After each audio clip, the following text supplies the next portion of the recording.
అనగనగా శ్రీపురం అనే గ్రామంలో దుర్గాంబ అనే ఒక పూటకూళ్ళమ్మ ఉంది. ఆమె చాలా మంచిది. ఎంతమంది వచ్చినా కాదనకుండా వండి పెట్టేది.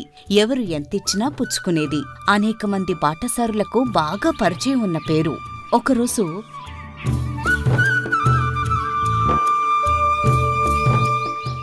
ఏరా, ఇంకా ఎంత దూరం వెళ్ళాలిరా? చాలా దూరం ప్రయాణం చేసి అలసిపోయాను. ఇక నేను ప్రయాణం కొనసాగించలేను. విశ్రాంతి తీసుకోక తప్పదు. అవునరా, నాకూడా బాగా అలసటగా ఉంది. ఏం చేస్తాం? ఇక్కడే ఎక్కడైనా విశ్రాంతి తీసుకుని వెళ్దాం. కాని ఇదంతా అడవి ప్రాంతం కదా.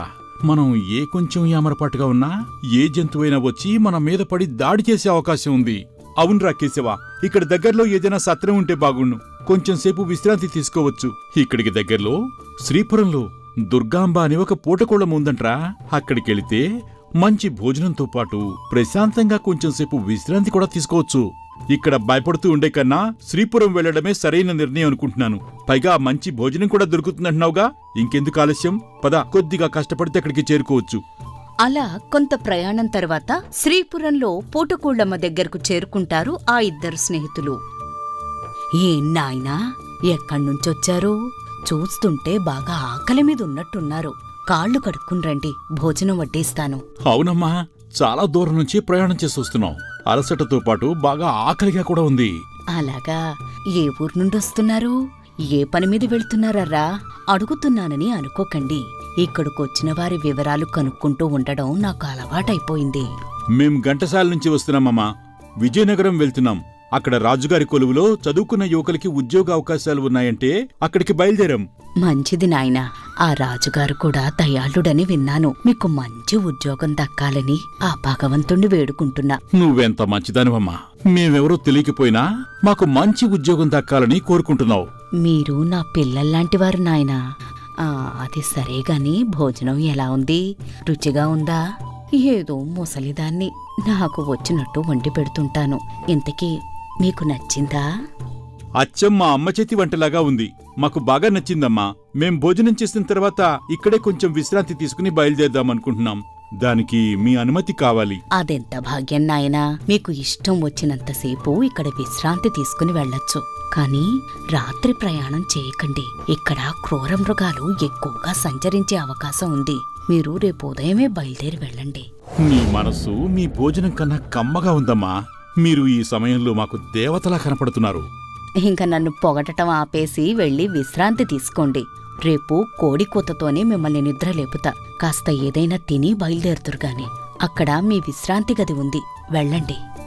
అయితే మా దగ్గర కొంచెం డబ్బుందమ్మా. మేం విశ్రాంతి తీసుకునే సమయంలో ఎవరైనా దొంగిలించే అవకాశం ఉంటుంది కదా. ఈ ధనం కొద్దిగా మీ దగ్గర ఉంచండి. రేపు ఉదయం మళ్ళీ మీ దగ్గర తీసుకుంటాం. సరే నాయనా, ఈ ధనం నా దగ్గరే భద్రంగా ఉంటుంది. రేపు ఉదయం మీరు వెళ్లేటప్పుడు మీకు అందజేస్తాను. అలా నారాయణ, కేశవ ఆ రాత్రి విశ్రాంతి తీసుకుని ఉదయాన్నే లేచి ప్రయాణమవడానికి సిద్ధపడతారు. ఇదిగో నాయనా, మీరు నాకు నిన్నిచ్చిన ధనం సరిగా ఉన్నాయో లేదో ఓసారి చూసుకోండి. మీ మీద అనుమానం ఉంటే అవి నిన్న రాత్రి మీకు ఇచ్చేవాళ్ళమే కాదమ్మా. ఇదిగో ఈ 5 వరహాలు తీసుకోండి. మాకు మంచి భోజనంతో పాటు విశ్రాంతి తీసుకోవడానికి సరైన ఏర్పాట్లు చేసినందుకు చాలా కృతజ్ఞతలు. మంచిది నాయనా. క్షేమంగా వెళ్లి మంచి ఉద్యోగాలు సంపాదించి తిరుగు ప్రయాణంలో ఇక్కడ నా దగ్గరే భోజనం చేసి వెళ్లడం మర్చిపోకండి, సరేనా? అలా వారిద్దరూ విజయనగరం ప్రయాణమవుతారు. గురు దొంగలు ఇలా మాట్లాడుకుంటూ ఉంటారు. ఇప్పుడు నేను చెప్పేది మీరిద్దరూ జాగ్రత్తగా. మనం దొంగతనం చేయబోయేది ఈ దేశ రాజుగారి సోదరుడు విజయవర్మ గారింట్లో. ఏమాత్రం తేడా వచ్చినా మనం ప్రాణాలతో బయటపడడం కష్టమవుతుంది. ఊళ్ళు దగ్గర పెట్టుకుని ఉండండి. మన ముగ్గురులో ఎవరైనా దొరికినా మిగిలిన వారి గురించి అస్సలు చెప్పకూడదు, సరేనా? అలాగే చేద్దాం. ఇక బయలుదేరి వెళ్దామా? ఇప్పటికే ఆలస్యమైంది. ఇంకా 5 గంటల్లో తెల్లారిపోద్ది. ఈలోపే పని ముగించుకుని వచ్చేద్దాం. పదండి. అలా ఆ ముగ్గురూ కలిసి విజయవర్మ ఇంటికి దొంగతనానికి బయలుదేరతారు. ఈ గోడనికే విజయవర్మ ఖజానా గది ఉంది. నేను ఆ గోడ అవతలుంటాను. మిగిలిన ఇద్దరు ఇక్కడే ఎవరైనా పోతున్నారో గమనించి నన్ను అప్రమత్తం చేయండి. సరే, అయితే నువ్వు వెళ్ళు. మేమిద్దరం ఇక్కడే ఉంటాం. అలా అక్కడ ఉన్న ఖజానాను దోచుకుని ముగ్గురూ అక్కడ్నుంచి బయలుదేరి వస్తుండగా రాజభటులు వాళ్ళని గమనిస్తారు. ఎవడ్రక్కడా? పట్టుకోండి. దొంగ! మనల్ని రాజభట్లు గమనించినట్టున్నారు. సాధ్యమైనంత త్వరగా అడవులకు పారిపోవాలి. అక్కడి నుంచి మనం తప్పించుకోవడం తేలికవుతుంది. అలా అడవి మార్గం వైపు దొంగలు ముగ్గురు పారిపోతారు. కొంత దూరం అడవిలోకి వెళ్లిన తర్వాత వాళ్ళల్లో వాళ్ళు ఇలా మాట్లాడుకుంటారు. మన దగ్గర ఉన్న మోట్లు ఓ చెట్టు దగ్గర భద్రపరిచి మళ్ళీ మనం తిరిగి వచ్చే ధనాన్ని తీసుకుందాం. దీంతో పరుగు పెట్టడం కట్టంగా ఉంది. అలా అక్కడే ఉన్న ఒక చెట్టు పైన ఆ దొంగలించిన ధనం ఉన్న మూటను ఉంచి అక్కడ్నుంచి తప్పించుకుని పారిపోతారు. ఇంతలో రాజభటులు అక్కడికి వస్తారు. ఈ దొంగలు తప్పించుకున్నారా? ఇదంతా అడవి మార్గం. ఇంతకు మించి ముందుకెళ్ళడం మనకు మంచిది కాదు. రేపు ఉదయం ఏళ్ళ సంగతి చూద్దాం. పదండి వెనక్కిళ్ళిపోదాం. అలా ఆ మరుసటి రోజు ఉదయం ధనం దాచిపెట్టిన చెట్టు దగ్గరికి ఆ దొంగలొచ్చి ఆ మూటను తీసుకుని వెళతారు. ఏదేమైనా ఈ రోజు కూడా మనం తప్పకుండా రాజభట్లు వెతికే అవకాశం ఉంది. ఈ మూటను మనం ఎక్కడైనా భద్రంగా దాచేడాలి. ఇక్కడే దాస్తే రాజభట్లకి తప్పకుండా తెలిసిపోయే అవకాశం ఉంది. మనం దీన్ని తీసుకెళ్లి ఇక్కడ దగ్గరలో శ్రీపురం అనే గ్రామం ఉంది. అక్కడ దుర్గాంబ అనే ఒక పూటకోళ్ళం ఉంది. ఆమె దగ్గర ఈ మూట నుంచి మళ్ళీ మనం కొంచెం ఈ విషయం చల్లబడిన తర్వాత వచ్చి తీసుకుందాం. ఏమంటావురా? అయితే ఓ షరతు, మనలో ఏ ఒక్కరూ దీన్ని సొంతం చేసుకోవాలని దురాలోచన ఉండరాదు. ఇచ్చేటప్పుడు ముగ్గురం కలిసే ఇవ్వాలి, తీసుకునేటప్పుడు ముగ్గురం కలిసి తీసుకోవాలి. సరేనా? నువ్వు చెప్పింది బానే ఉంది గాని సరే అలాగే చేస్తాం. అలా వారు శ్రీపురం దుర్గాంబ దగ్గరకు వెళతారు. అమ్మా, మేము చాలా దూరం నుంచి ప్రయాణం చేసి వచ్చాం. మాకు కొంచెం భోజనం పెడతావా? ఎందుకు పెట్టను బాబూ, రండి. నేనిక్కడ ఉన్నది అందుకే కదా. అది సరే గాని మీరు ఎక్కడ్నుంచొస్తున్నారు? ఏ పని మీద వెళుతున్నారేమిటి? మీకిష్టమైతేనే చెప్పండి, లేదంటే లేదు. మేము చంద్రగిరికి వెళ్తున్నామమ్మా. అక్కడ వ్యాపార నిమిత్తం కొంత ధనం అవసరమైంది. దాన్ని తీసుకెళ్తున్నాం. మార్గ మధ్యలో నీ గురించి ఇక్కడికి వచ్చామమ్మా. సరే, వెళ్ళి కాళ్ళు కడుక్కుని రండి, భోజనం వడ్డిస్తాను. అలా వాళ్ళు భోజనం ముగించుకుని వారి దగ్గర ఉన్న సొమ్మును, అమ్మా, మేము ఇక్కడ దగ్గరలో ఉన్న శివపురంకి వెళ్ళొస్తాం. అక్కడ వేరే వ్యక్తిని కలిసి కొంత డబ్బు తీసుకురావాల్సింది. అయితే నువ్వు మాకు సాయం చేసి పెట్టాలమ్మా. మా దగ్గర కొంత ధనం ఉంది. ఇళ్ళేదారిలో దొంగల భయం ఎక్కువగా ఉంది. మేము మళ్ళీ తిరిగి రావడానికి 3 రోజులు సమయం పడుతుంది. కాబట్టి ఈ ధనాన్ని మీ దగ్గర భద్రంగా ఉంచండమ్మా. మళ్ళీ మేము తిరిగి చంద్రగిరికి వెళ్ళేటప్పుడు దీన్ని మీ దగ్గర నుండి తీసుకెళ్తాం. సరే నాయనా, దాందే ఉంది. మీరు ఎప్పుడైనా రండి. ఇది నా దగ్గరే భద్రంగా ఉంచుతాను. మీరు నిశ్చింతగా వెళ్ళిరండి. కాకపోతే మీతో మాట చెప్పాలమ్మా. మేము ముగ్గురం కలిసి వస్తేనే ఆ డబ్బు మాకివ్వాలా. మాలో ఏ ఒక్కరు వచ్చినా నువ్వు ఇవ్వద్దమ్మా. ఇది మాత్రం గుర్తెట్టుకో. మీరు ముగ్గురు కలిసి వచ్చినప్పుడే ఇస్తాను, సరేనా? మీలో విడిగా ఏ ఒక్కరు వచ్చినా ఇవ్వను. సరేనమ్మా, ఇక మేము ఉంటాం. అలా ఆ డబ్బు మూటను దుర్గాంబ దగ్గర భద్రంగా పెట్టి అక్కడ్నుంచి వెళ్ళిపోతారు ఆ ముగ్గురు దొంగలు. అలా వారం రోజులు గడిచిపోతాయి. ఏంటి, వీళ్ళు 3 రోజుల్లో వస్తానని చెప్పి వెళ్లారు. వారమైనా రావటం లేదు. ఇంతకీ ఇందులో డబ్బుందా లేక ఇంకేదైనా ఉందా? అయినా పరుల వస్తువులు ముట్టుకోకూడదంటారు. ఇంకొంతకాలం వేచి చూద్దాం. వారు రాకపోతే అప్పుడే రాజుగారికి మూటనందజేస్తే సరిపోతుంది. ఇదిలా ఉండగా దుర్గాంబని మొదట కలిసిన కేశవ, నారాయణ ఇద్దరికీ రాజుగారి కొలువులో ఉద్యోగం వస్తుంది. హరే నారాయణ, మన ఊరు వెళ్ళి తిరిగి వచ్చి ఉద్యోగంలో చేరటానికి 10 రోజులు సమయం ఇచ్చారు కదా. మనం ఈ రోజే బయలుదేరి మన ఊరు వెళ్ళొద్దాంరా. అవునరా, 10 రోజులంటే చాలా తక్కువ కాలం. త్వరగా బయలుదేరి వెళ్దాం. మనం వెళ్లేదారిలో శ్రీపురంలో పూటకోళ్ళమ్మ దుర్గాంబ ఉందిగా, అక్కడికి తప్పకుండా వెళ్ళాలి. సరేనా? ఆమె మనల్ని ఉద్యోగం దొరికిన తర్వాత తిరుగు ప్రయాణంలో తప్పకుండా కలవమని చెప్పింది కదా. నాకెందుకు గుర్తులేదురా? ఆ పూటకోళ్ళమ్మని, ఆమె పెట్టిన భోజనాన్ని ఎవరైనా మరవగలరా చెప్పు. తప్పకుండా వెళ్దాం. అలా వారనుకుని అక్కడ్నుండి బయలుదేరతారు. ఇదిలా ఉండగా, సోరయ్య, వీరయ్య, మనం ఆ డబ్బు మూటను ఆ పూటకోళ్ళమ్మ దగ్గర నుండి తీసుకోవాల్సిన సమయం వచ్చింది. మనం దొంగతనం చేసిన విషయం చల్లబడిపోయినట్టుంది. వెంటనే ఆ డబ్బు మనం సొంతం చేసుకోవాలి. అలా వారు కూడా పూటకోళ్ళమ్మ దగ్గరకు బయలుదేరి వెళతారు. హరి, వీరయ్య, నువ్వు వెళ్ళి ఆ పూటకోళ్ళమ్మ దగ్గర మూట తీసుకుని రారా. మేం బయటే వేచి ఉంటాం. సరేరా, నేను ఇప్పుడే వెళ్ళి ఆ మూటను తీసుకొస్తాను.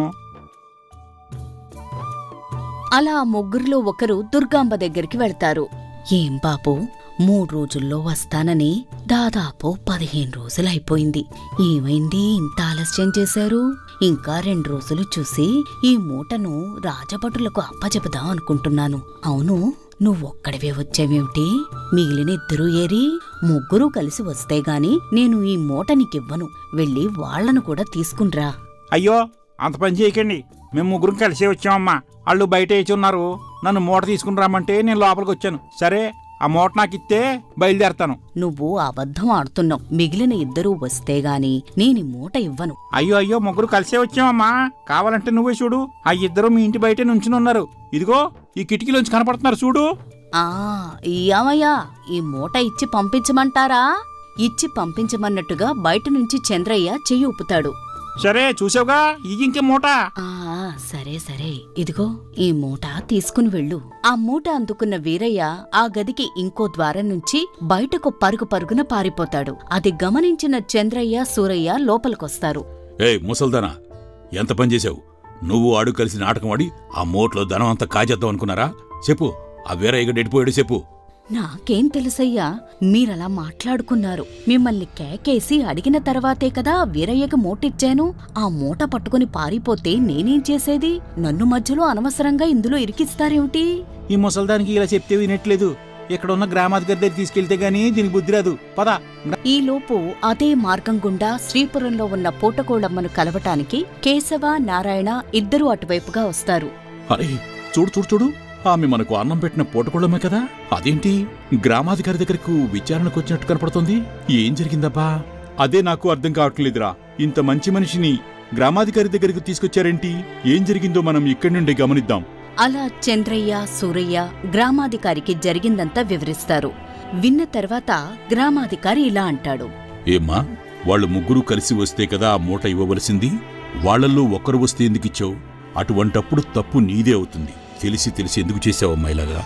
వీళ్ళు ముగ్గురు అక్కడికి వచ్చారయ్యా, కాని లోపలికి వీరయ్య మాత్రమే వచ్చాడు. వీరయ్య మూట అడిగినప్పుడు కూడా నేను వీరిని అడిగిన తర్వాతే అది వీరయ్యకిచ్చాను. వాడు రెండవ ద్వారం నుంచి పారిపోయాడు. దానికి నేనేం చేసేది? అంతేకాకుండా ఆ మూట 15 రోజులకు పైగా నా దగ్గరే ఉంది. నేను దొంగతనం చెయ్యాలి అనుకుంటే అప్పుడే ఆ మూటను నా సొంతం చేసుకునేదాన్ని కదా. దీన్ని గమనించి పెద్దలైన తమరే సరైన తీర్పు ఇవ్వండి. నువ్వు ఎన్ని చెప్పినా ముగ్గురూ నీ ఎదుట ఉన్నప్పుడు మాత్రమే నువ్వు ఆ మూట వారికివ్వాలి.